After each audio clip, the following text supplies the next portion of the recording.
Depuis que je suis en télétravail, ma voix est fatiguée et j'ai mal à la gorge. Comme une grande partie des Français, Benjamin doit depuis plusieurs semaines travailler différemment. Il rencontre ses patients en visioconférence.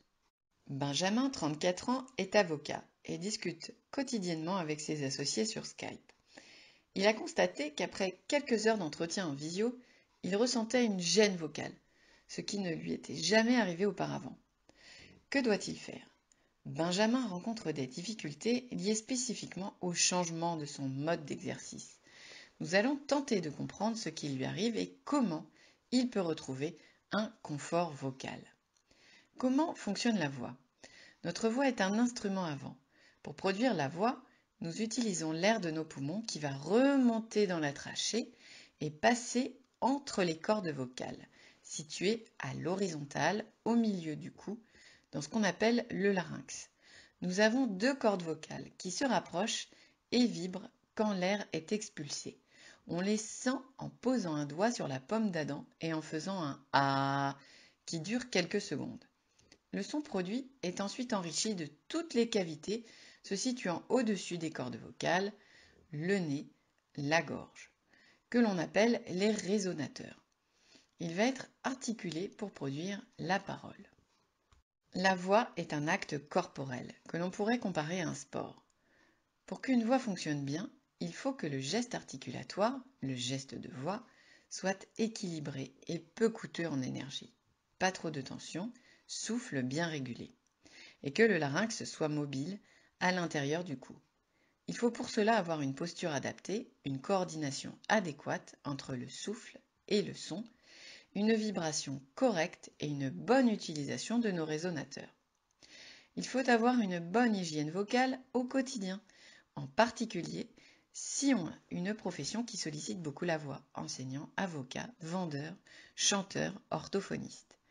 La voix ne s'use pas si elle est bien utilisée, mais peut montrer des signes de fatigue si les conditions sont défavorables, voire même souffrir de difficultés durables s'il y a surmenage ou malmenage répété. Pourquoi est-ce plus difficile actuellement pour Benjamin? Le changement de cadre professionnel s'est fait dans l'urgence, sans préparation possible. La posture que prend Benjamin en télétravail est souvent délétère.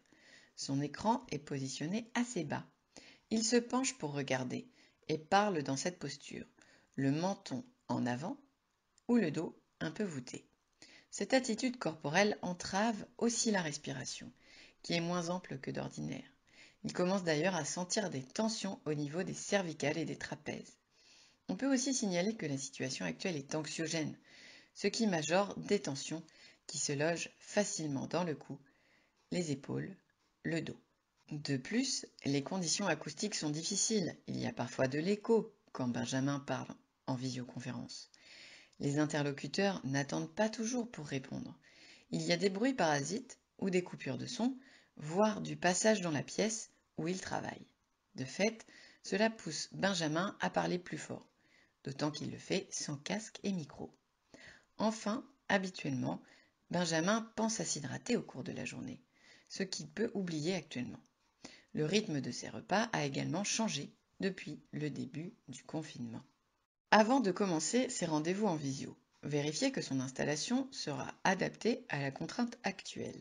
Siège à la bonne hauteur, pieds posés au sol, voire sur un repose-pied, écran à hauteur des yeux pour ne pas avoir le menton en avant ou le dos courbé. L'installation doit être confortable, les vêtements également, afin de laisser de la souplesse, indispensable à un bon fonctionnement vocal. Préparez un micro et un casque, ou à défaut des écouteurs de portable.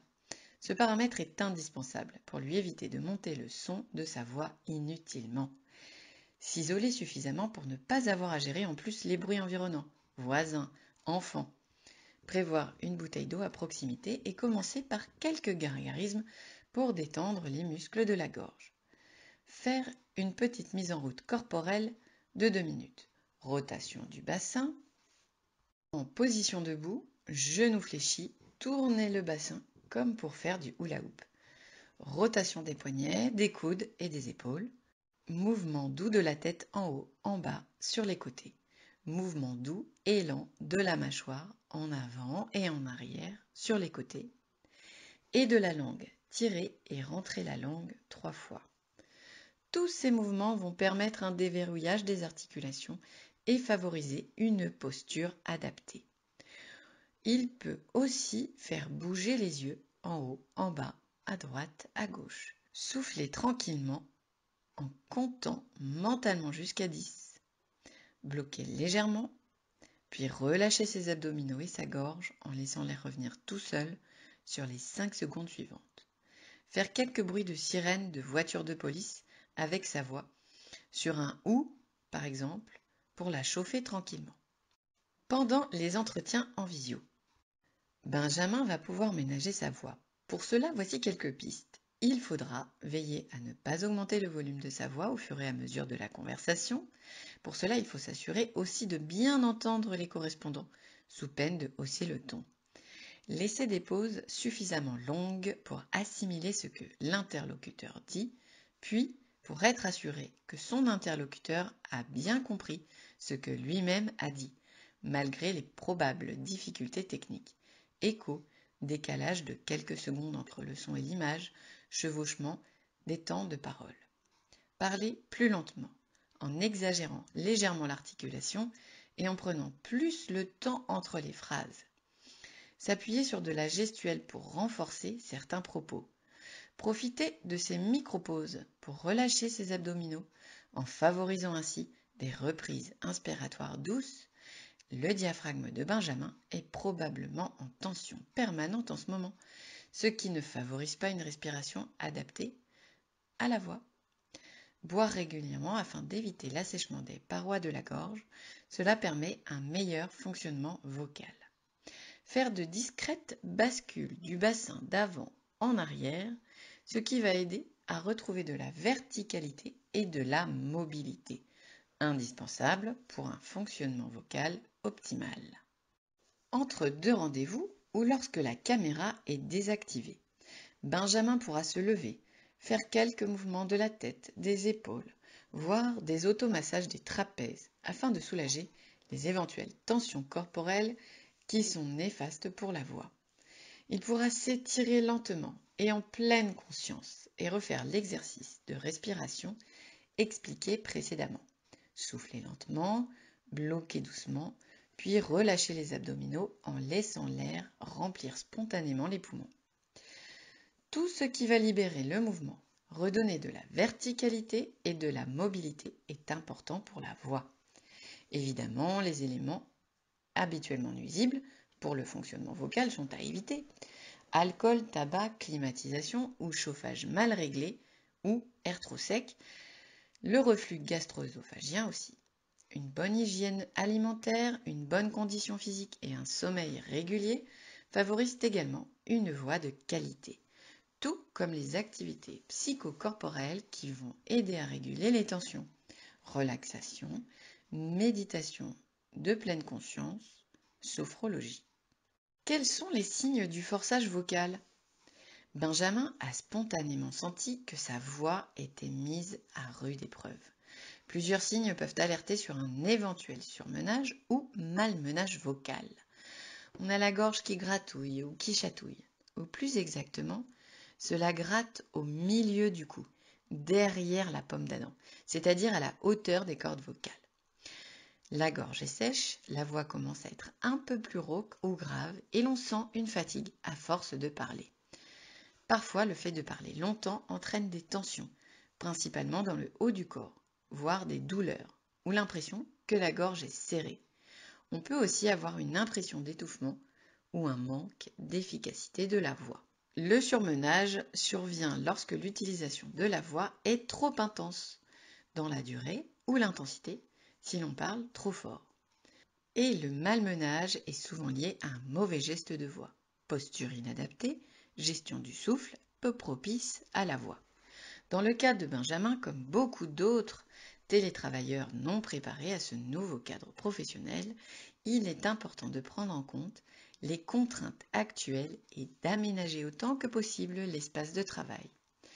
Le travail corporel effectué en amont et la prise en compte d'éventuelles tensions survenues au cours de la journée devrait aider Benjamin à optimiser le fonctionnement de sa voix dans ce contexte particulier.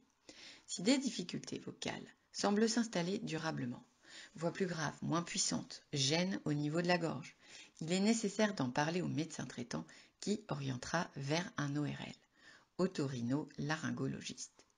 Celui-ci vérifiera si le larynx de Benjamin fonctionne bien, s'il n'y a pas d'irritation ou de lésion due au forçage. On peut évoquer les nodules, qui sont de petits renflements bénins mais très gênants, situés sur les cordes vocales et liés uniquement à un forçage vocal. Et, si besoin, il prescrira une prise en charge orthophonique afin d'aider Benjamin à avoir un geste vocal adapté. Le télétravail et particulièrement les rendez-vous en visioconférence entraînent des contraintes vocales importantes. Une petite préparation quotidienne et un aménagement du poste de travail devraient aider Benjamin à garder une voix de bonne qualité. Parler avec un masque présente aussi des risques. On parle plus fort en général, on a moins d'indices visuels pour comprendre le discours de l'autre, ce qui entraîne un forçage. Mieux vaut insérer davantage de pauses, ne pas hésiter à demander à l'interlocuteur s'il a bien compris. On peut aussi utiliser davantage de gestes. Il faut aussi penser à s'hydrater en respectant les consignes de manipulation des masques.